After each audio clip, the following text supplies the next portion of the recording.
మీలో చాలామంది ఇండియన్ మార్కెట్స్‌లో ట్రేడింగ్ చేస్తూ ఉంటారు. లైక్ ఫ్యూచర్స్ కానీ, లైక్ ఇంట్రాడే ట్రేడింగ్ కానీ ఇటువంటియన్నీ కూడా.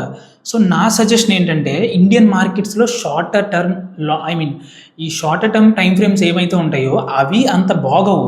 అంత క్లారిటీగా ఉండవు. క్యాండిల్స్ ప్రింటింగ్ అనేది బాగోదు. అంత లిక్విడిటీ అనేది ఉండదు. Gap ups and gap downs అనేవి ఉంటాయి. సో, మీరు అటువంటి మార్కెట్‌లో ఎందుకు ట్రేడింగ్ చేస్తారు? మన ఇండియన్ మార్కెట్స్‌లో మీరెప్పుడు కూడా ఈక్విటీలో ఇన్వెస్ట్ చేయండి. ఒక మంచి స్టాక్స్‌లో ఇన్వెస్ట్ చేయండి. మీరు ట్రేడింగ్ చేయాల్సింది ఏంటంటే గ్లోబల్ మార్కెట్స్‌లో like gold, Nasdaq, US indexes ఇటువంటి మార్కెట్స్‌లో ట్రేడ్ చేసి అందులో వచ్చిన ప్రాఫిట్స్‌ని మన ఇండియన్ మార్కెట్స్‌లో ఇన్వెస్ట్ చేయండి. అది బెస్ట్ థింగ్ అన్నమాట.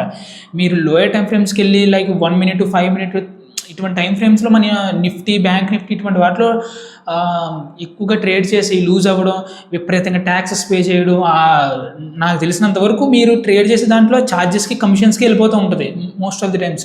So, learn how to trade gold.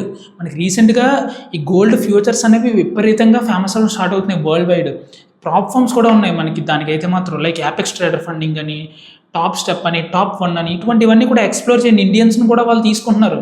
So, stop trading in Indian market, start trading in gold and international markets gold futures కానీ, సో ఇటువంటి నాస్డాక్, S&P 500 ఇటువంటి ఫ్యూచర్స్‌లో ట్రేడ్ చేయడం స్టార్ట్ చేయండి.